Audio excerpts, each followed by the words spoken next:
You are joining us on episode 2 of the How to Stop Competing on Price and Get Paid for Bids, Quotes, or Proposals series I'm conducting with Greg Hamlyn from Trades Coaching and Builders Profits. This is episode 2, How to Qualify Prospects to Stop Wasting Your Time. Giving tradies and contractors around the globe the tools to run a modern business. You're listening to Toolbox Talks from the Site Shed. Now here's your host, Matt Jones. Hello and welcome back to Toolbox Talks on the Site Shed, and you're joining us today on part 2 of the How to Stop Competing on Price and Get Paid for Bids, Quotes, or Proposals series that I'm conducting with my co-host, Greg Hamlyn from tradescoaching.com. Greg, how are you? Good, thanks, Matt. Yourself? Very well. Welcome back. Yeah, thanks, mate. So, in the first episode, we were talking about how to stand out from your competition. That was a great little series. If anyone missed that, actually, go back and check that out, because what we're talking about today is going to segue into that pretty smoothly. We spoke a bit about creating a bit of a point of difference within your business. We spoke about the three M's of marketing. One of them, of course, being target market. And then we touched a little bit on, I suppose, fears and frustrations and how to address problems or questions that may arise before they arise. In this episode, Greg, we're talking about how to qualify prospects to stop wasting your time. Now, that is a golden question. Yes, it is. And it's one of those things that, you always get those tire kickers and time wasters coming through all the time. So, yeah. So this is a question that we've actually had a lot of recently. We've been asked a lot on the Site Shed through people emailing in or leaving comments in show notes and that kind of thing. One of them specifically was, so he was getting a load of leads that were coming in that weren't necessarily relevant to the type of work they were doing. Although it was in the same industry, they weren't really qualified at that point. So it was more just general inquiries that were taking up way too much of their time. And anyway, so I suppose in this episode, what are we talking about here? I mean, is it kind of, I'm guessing it's like a process, right? Like it's about building systems and executing a bit of a strategy. Yeah, it's really having a strategy around the, how you answer the phone and positioning yourself, I suppose, a little bit better as the expert and that sort of thing, to be able to show that you're the person that they need to deal with, and mainly having that process, because a lot of people try to wing it. Yeah. And you try to wing anything, it's just you've got no control over the process, and you lose control. And part of this whole series is really having control of the whole process. In the first series, we spoke about having control over your marketing to a certain extent through the website and that. But in this, you're really taking control of the process. And I suppose there's a couple of things you look at as you're talking about a lot of inquiries about time wasters and that. One of the things we hear a lot is from the HI pages. Well, I should or shouldn't say those names, but anyway, some of those sites in the US, you've got a heap of those sites as well where people actually sign up for them and they get a heap of leads from them. But it's like you've got a whole heap of dirt before you get to the nugget of gold. Yeah. And it's really about having a process to get into that nugget of gold. And sometimes those websites are really, really good. But I do know of a lot of people, they just, they'll put out 30, 40 quotes in a day and they're paying for these leads and they shouldn't even be looking at them. Yeah. And so, having that process to start with is the big part. And I suppose the first part of that is really mapping it out in your own mind, understanding what is the processes. And that was what I was going to ask you. So I suppose how did we go about that? Yeah. Okay. So really, understanding a couple of things. The whole thing you're trying to do is build decent rapport from that first contact to your first meeting. Which could be when? So it could be, let's say a builder, it could be a week, it could be a couple of days. But again, we teach a lot about time management, because at the end of the day, a lot of the builders and contractors don't have a lot of time. So you want to try and control your process. So you don't want to drop what you're doing and go racing out and doing a quote every time somebody rings you. You've got to have some control over that process. And so we talk about, setting out default diaries with times that you're going to have to talk to do your quotes, and it might be Tuesday mornings and Thursday afternoons. That's ideal in the ideal world, but what that does is you start to educate your client that you've got a schedule that you stick to, and this is why you have that point of difference about being on time and on budget and all those sort of things, is because you've got a point of difference because you've got a schedule that you're working to. Yep. No longer do you drop everything and race out to them and you just waste your time, and you get out there and you find out they're all they are is wasting your time. Let me ask you this. What about at what stage do we start qualifying prospects, or are we always qualifying prospects? Is it always a case of qualifying people to the next level? I'd say you're always qualifying depending on the product and service that you're selling. And normally, like in this case, we're talking trades and contractors. You're normally qualifying them from the first contact they make with you. Now, if you can, you mentioned on the last call about the builder that was qualifying them through the form, and that. Now, that's a great way to qualify them. If you can qualify them before they call you, that wastes even less of your time. Yep. But as soon as you get on that call, you should be qualifying. And so, mapping out that clear path. I was going to say that one of the things about sales is really people tend to buy from people they like, know, and trust. Yep. They don't like to buy. They don't like to be sold. So what you've got to do is build rapport. And a lot of guys tell me, I'm not a salesman. I'm a builder or I'm a contractor. Well, if they're married, if they've got friends, if they've had a conversation in the last 24 hours, then they're actually salespeople. They've done some sort of selling. Yep. So if they can get rid of that mentality out of their head and then start to look at mapping out a process and getting to so systems or processes beat mindset every time. So if you can get a process in place that goes, okay, here's my first contact. What I'm going to do is I'm going to ask them these specific questions to qualify them.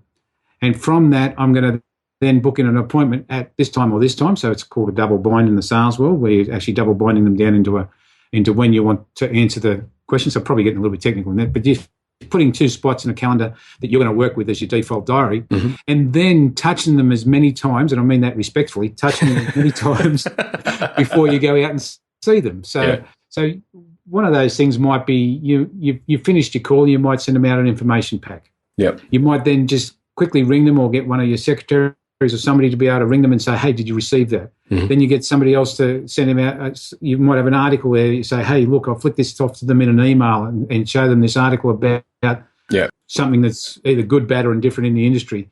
But you've touched them a couple of times, and then when you sit down in front of them, they go, oh, great, thanks for all that information. So great to put a face to a voice. We just released an amazing podcast actually on that, what not following up is costing you. And there's a bit of a process behind how you can even, to a degree, automate that follow-up process. So through a series of emails or text messages or whatever it is, like there are ways that you can do that, which are pretty hands-off from the owner's point of view. I mean, once you can sort of set it up once, and then hopefully it can run.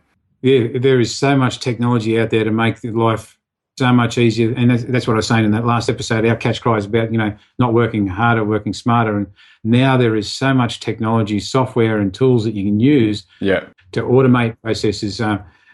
Construction processes for builders. There's so many tools there that can deal with your client, can deal with the project, can deal with the contractors. Yeah. And there's even the same thing when the plumbing. There's plenty of software out there for plumbers and electricians and that sort of stuff as well to be able to control that whole invoicing. And it just makes it so much easier. You don't have to have so many people involved, and it just fixes the systems. But that's what I'm saying here is, sales is just one part of your process. So you've got these calls coming in, you're mapping out that clear path.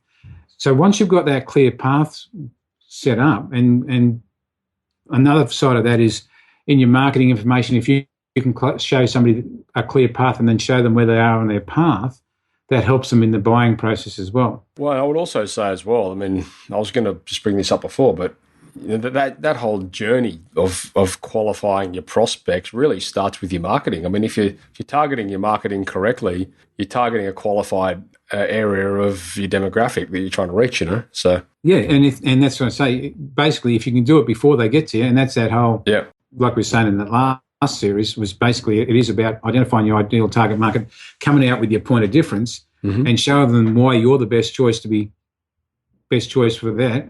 Yeah. And if you've got if you have niched your marketing down like you should do, then you're the expert in that niche, and people will pay you more for it. And that's the sort of stuff that, and then they're coming to you with a different attitude in a lot of ways. I'm curious, Greg. So when we talk about creating, I mean, anyone that's been listening to this podcast will know we talk a lot about systems and a lot about processes. In your experience, what are some good ways that people can start creating processes or systems? Like, what are some good platforms or tools, or what do you coach typically?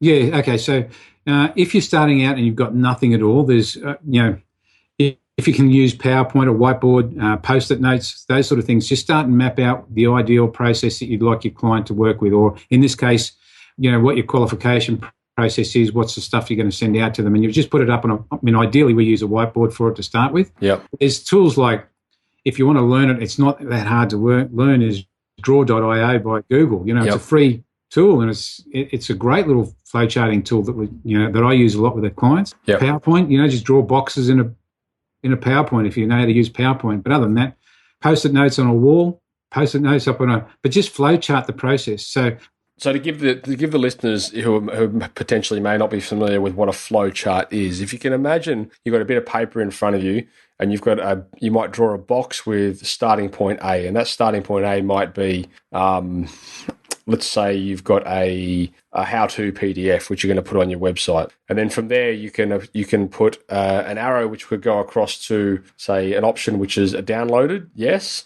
or downloaded no. If no, what is the outcome of that? What happens then? Do you then send them an email, or do you then try and give them a phone call or something? If they have followed it up, would you then put them into a sequence of email automations, and the first email would say this, the second email would say this, and if they click on the link in that second email, they'll then get sent to the third email. So just mapping out, I suppose, that journey is basically what we're talking about, right? Yeah, that's correct. Yeah, just actually really understanding getting clear on that process. It's funny because it was only until maybe a couple of weeks ago when I was talking with a colleague of mine, and we were building out a few systems and some processes and stuff. And he says that he always does his processes in that mind mapping style flowchart kind of style format. And I'd never done that before. I'd always done mine in we use Google Apps and Google Docs. So we map everything out, in processes step-by-step form. And I'll always try and put a video to it as well, or a tutorial or some description. But it was interesting to see that whole, how he does it from a mind mapping perspective, because it really is a lot more visual. And I think it's probably, to be honest, it's probably better. Well, so what I tend to do is we've got a big whiteboard, and rather than draw boxes and arrows and all that sort of stuff, we just pull off Post-it notes and write on the Post-it note what it's going to be, and if we need to move it, we can move it around, and all that sort of thing. It just makes it a lot easier. Yeah, okay. With those sort of processes, and people see things in pictures rather than in lines. And it's funny though, I've been working with clients with 90-day planning sessions, and you turn around and say, okay, over the next 90 days, what do you want to achieve? And you see some people start from the end of the 90 days and work back to where we are today, and other people will start from today. And I'm just going, I can only work from today forward. I don't know how they work from 3 months back and go the other way. But it's amazing how people use different mindsets or have different minds around it. But 9 times out of 10, I've found that having a proper flow chart drawn up somewhere where you can just at least move the lines and that around, and just mapping it out, because it's the same thing. If I ask you how to make a cup of coffee, where would you start?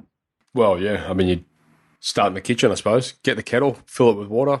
Yeah, it's a step-by-step process, isn't it? Yeah, you could start there. You could start getting the jar off out of the shelf. You could start getting the coffee mug out. So, again, if you can get your team involved with this, it's great if you've got a team. But if you haven't, you've just got to start somewhere. Yeah. And this is what I was saying. I've been working with Denny. I think I mentioned Denny in the last series.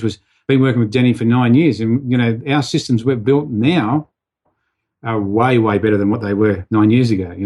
Yes. You look at, so we're always looking at ever improving processes. In his industry, we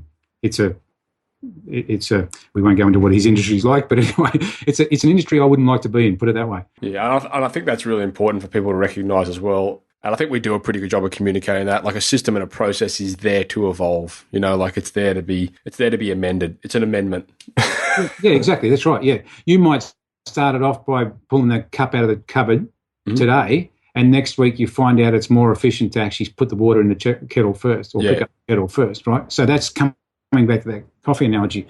But, in this whole process of qualifying your prospect, if you know what that path is and where they are and who should be on that path, then it helps you. Yep. Right? But mapping out that path, showing them where they are on the path. So a good idea, this is probably a step back to marketing. In your marketing information, I was talking about the standards guide and that sort of stuff, is having a mapped out process in the marketing. And for builders, we use a simple one, which is just a roof, the house line of a roof, and underneath that's a couple of pictures. But on that roof, there's 4 or 5 steps up one side, 4 or 5 steps down the other side, and say, this is going to be your track over the next so many months. These are the hard steps. Now, I'm going to look after all that for you. And these are the easier steps. Once we start building, this is going to be it. So you're showing them a path, which is something that nobody else does. You're actually taking away their pain. You're showing them where they are. And you go, you are here. The next step is you've got to pay for your quote. Yep. That's when we get into the next series. But you're telling them where they are on the journey. Yep. And showing them a clear path. And explain to them really what pain you're going to take away from them. So in that whole process, this is about qualifying your prospects. Qualify them to see if they qualify, asking the right questions. So that first initial phone call, even flowchart your first phone call. Mm-hmm. Have your, be professional, which is number one. Don't answer the phone, hello, and I mean, I've heard some interesting. Yo. You got me. And I've got one down here. There's a guy down here I used to work, or I was trying to work with, and it's got. He answers his phone, it's your lucky day. And then his answering service says the same thing. Hey, you've got David, it's your lucky day. I'm going, no, it's not my freaking lucky day. I've got your answering service, you idiot. But anyway, answer the phone professionally. Just a little side note there. There's a fine line between being creative and fun and just being straight out stupid, isn't there? Yeah, there is a bit of a fine line there. But be a bit professional, but have fun with it. Yes, you're right. You are in business, and business should be a game. It's not meant to be a hard thing. It's meant to be a game. But and that's part of this game is getting your chess pieces right on the field, on your chessboard. Yeah. Getting those things right. So mapping out that clear path, showing them where they are on the path, and then when you answer the phone, good morning, good afternoon, thanks for calling XYZ Builders. Or the contractors. This is John. How can I help you? Then from that. When they ask, I want to get a quote for doing this, or I want to do that, you just say, just so that I can help you best, do you mind if I ask a few questions? And that's where you map out, what are your qualifying questions? Yeah. What questions do you need to know to be able to get them to find out whether they're the people you want to deal with? Yeah. Do you typically, look, I suppose realistically, most people out there would have a pretty good idea of the questions that they need to ask their clients in order to get the answers they want. So, I think it's more often a case of, like you say, just having something written down in front of you, something that you can follow, even if it's until the point where you do it enough that it sort of becomes second nature. I know that's the case with me. I have these systems in place for new customers or for new prospects, but it's at the point now where I don't really even need to follow the system because I know what I'm asking them. Yep. But the thing is, and people say, you got to build sales scripts, you got to do that. So sales scripts are good when you're starting out, but the only problem with a sales script is they sound robotic. It sounds like a sales script, yeah. Yeah, exactly right. So I'm a believer in having prompters on a checklist. Me too. Build a checklist. Yep. Do they fit? Do they? Let's say we're a builder. Do they have plans? Yep. Right. Whereabouts are they on the buyer's journey? Have they just woken up this morning to come up with the idea for the kitchen? Do they have plans? Where are they? So these are the sort of questions. The one thing that really irks me the most is people say, I can't get the budget. Yeah. Right. I can't work out what their budget's going to be. Well, use some processes and be creative to work out what the budget's going to be. Yeah. Ask them the question. Yeah. If you don't ask, you don't get. A landscaper I used to work with years ago, he'd go out and he'd do quotes. He'd be doing quotes for $60,000, $70,000, on acreage, these fairly sizable landscaping jobs. And you'd come back and the client had a budget of $20,000. Right. You've just wasted your frigging time. I'm sorry. Might need to edit that part, but you just wasted your time. You can say friggin', that's fine. I can say friggin', Yeah. I say a lot worse than that sometimes, but anyway. But, it's really about, ask the question. If you don't ask the question, you're not going to get the answer. And there's no point going out and wasting your time if you don't qualify and find out what their budget is. What about the scenario, Greg, where people ring up and they just say, how much does this cost? Yeah, how much? Okay, just so I can help you best, do you mind if I ask a few questions? Yeah. Right, take control of the phone call again. Yeah. The person who asks the questions is controlling the phone call. Yeah. So I don't know if you've had these things where people go, how much to this, how much to that? All you feel like you're standing in front of a bloody shotgun with somebody shooting questions at you. Yeah. Where you've got to do is then take control of that as the builder or contractor. You've got to take control of that call and say, just so that I can help you best, do you mind if I ask a few questions? And they go, yes or no, because everybody doesn't mind. If I ask you, if you mind if I help you, Matt, what are you going to say? You're going to say yes 9 times out of 10, aren't you? You're not going to say no. Just give me the price. Yeah. Just so that I can help you best, can I ask a few questions? Yeah. And then just map them down through your qualifying questions. Yeah. And the idea is not to be silly questions. Like, you go, a good example of this is real estate agents, and I don't mean to knock any real estate agents if they're on the call, but sure we do. But a real estate agent, when they come around to do an appraisal on the house, they go, how many squares is this house? Well, I don't know. I just live here. You're meant to be able to look at that and tell me how to. And they walk in and they go, this is the bathroom. Yeah, I can tell that. It's got a bath in it. Is this the bathroom? Yes, it is. It's got a bath. Can't you tell? What gave it away? So those sort of questions don't really help you. But they've got to be questions that are going to either get the client thinking. So you've got to get the prospect thinking. So they could be asking questions to educate them as well. So a good thing with that is, and we do this with team, because I'm sure a lot of people have problems with team around, they ask, but can't get their team to work. Well, you're not engaging your team. Yeah. And the way to engage your team is ask questions. So the same things with a prospect. How do you get your prospect engaged is to ask them a question that's going to get them talking. Open-ended questions. Who, what, when, where, how, why. Mm-hmm. Have you got your plans at what stage are your plans at? Those sort of things. And get them engaged, get them starting to thinking. Because most other builders are going, okay, I'll be there at 4:00. Yeah. Yeah, they're not actually getting the client engaged. Now, when you're getting them engaged, getting them thinking, you're also you're building rapport. And so once you build enough rapport, and that's where this whole thing about asking for the budget is, once you build enough rapport, you can then ask for the budget. If you've got no rapport, they don't like you. They're not going to give you your budget. So if you can build rapport by being professional, and first impressions count. At the end of the day, when you answer the phone and you've been professional all the way through that process, as they say, you've got 7 seconds to make a good impression. Give that first impression, be professional, use their name when you can, build that rapport, build the trust with them. And as I said before, people like to buy from people they like, know and trust. And then ask them those qualifying questions. And then when you get to the end, one of the 2 last questions you ask, so one of the questions, if you don't know where they came from or how they got to you, you go, do you mind if I ask a couple of more questions? How did you find out about us? Yep. Then the last one is, or even better, you've actually fired, do you mind if I ask a couple more questions, and you fire the price one at them? Do you have a budget in mind? Yep. And then you can talk about ballparking. Yep. If they go, no idea, you're the professional, tell me how much, I won't know. That's great. That's great. But, I can build you a fantastic home with all the bells and whistles, or I can build you a humpy with nothing. I need to know somewhere between $100,000, $150,000, whatever it is to do, just to ballpark it. And that's for builders. But the same thing happens with the subby. I learnt the one about subbies the other day. So for all in the US, the subcontractors, for all the subcontractors from the US, we do shorten things here in Australia. So we call everything cuppers and and subbies, and anyway, not meaning disrespect. I actually came off a podcast. I was on a guest podcasted this morning on a show in the United States, and they were just cracking up on the other end because I was abbreviating everything, and they were like, "Hang on, stop! What does that mean again?" And they were like, "What's a tradie? What's a subby? What's this? What's that?" So Keith, I know where you're coming from. Keith, my coach in Pennsylvania, he's been with me for 4 years. He's been working with Australian and US clients, and he says it's so hard some days, But anyway, oh, they love it. But but really coming down to having the good, if you don't ask, you don't get. Yeah, it's the actual thing. So you've got to have those questions. Yeah, fantastic. And what I'm saying there is, ideally, like you said before, list out the questions you want to answer. Yeah. There's no point listing out questions that are just for the sake of it. You don't want to just ask questions for the sake of it. List out the ones. Find out where they are in the buyer's journey.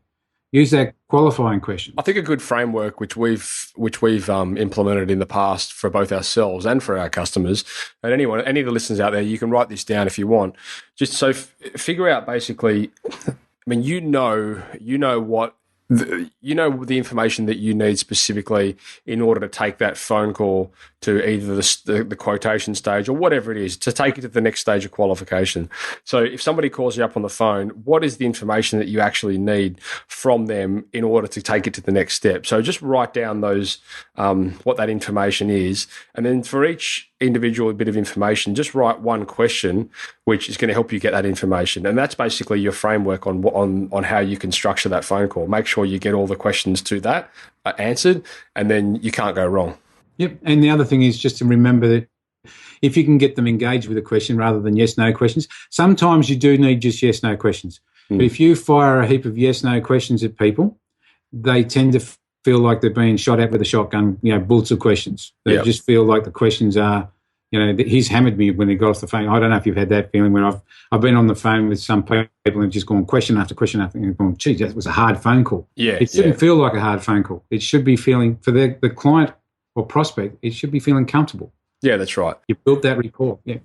So an example for the listeners out there who might be thinking, okay, well, what could be an applicable example here of a yes/no question versus an open-ended question? Like if I was to say to a customer, would you ever think of would you have any plans looking forward to renovate this home or create another level on their home? And the answer could be yes or no. Whereas, if you put that more creatively, you could say, listen, tell me about your plans looking forward with this property, and tell me about your dreams and goals in, maybe putting another level on or something like that. Yeah. Well, the things, one I use as a perfect example because it's an everyday example. If I turn around and say to you, is the sky blue out there today? Or is it overcast today? That's a yes/no question. But if I ask you, what's the day look like out there, that equals engagement. That gets you moving. You've got to actually engage. You look outside and go, it looks like it's cloudy and overcast. Yeah. Right? So that's what I'm saying is if you're using those what, when, where, how, why type questions rather than, is it, do you, those sort of things, yeah. All right. Is there anything you want to wrap up on there before we close this one out, Greg? Yeah, just one thing is consistency is the key. Consistency, be consistent in your approach. What do you mean? If you have a process and having that process in place, it adds professionalism. So when you're talking to, let's say you're talking to Mr. and Mrs. Smith and they go and refer Mr. and Mrs. Jones to them. Mr. and Mrs. Smith had a perfect interaction with you. They got their proposal done. You've engaged them and all that sort of stuff. But then Mr. and Mrs. Jones comes in and they go, that we didn't get any of that. Well, then there's no consistency. But if you make a process and like I said before, process beats mindset every time. If you have a process and you're consistent in your approach, it adds professionalism.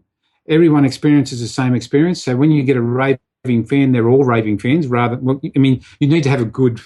just a caveat on that. You want them to have a good experience, not a bad experience. So everybody has a good experience, and you want to turn them into raving fans so that they tell their friends about you. Mm-hmm. They tell everybody else about you. And the other thing is, you've got to test and measure it. Test and measure what works. You might ask some questions and you might get a bit of blowback or a bit of people getting upset and that sort of thing. So have test and measure it and see what the questions, which ones give you the best results. See which process gives you the best results. Mm-hmm. So you can map that through and get out, what information you send to them, what are the steps in your process. Just test and measure and see what works. And that way, test and measure your marketing results and test and measure your conversion results in your sales process. Love it. Consistency is the key. That is a wrap. Thank you for listening to another episode of Toolbox Talks. If you're liking what you hear, then you can head across to the siteshed.com where you can join our community by signing up to our Toolbox Talks. You'll get sent a weekly notification, which is basically a highlight of everything that we've spoken about during that week, along with any other industry news that may be relevant or specific to the trades. If you're enjoying the show, you can head across to iTunes, Stitcher, or SoundCloud, where you can leave us a review. That would be fantastic, and all the reviews get read out in the show. Likewise, if you have any friends or colleagues that you think would benefit from this show and the episodes that we create, then please go ahead and share it with them.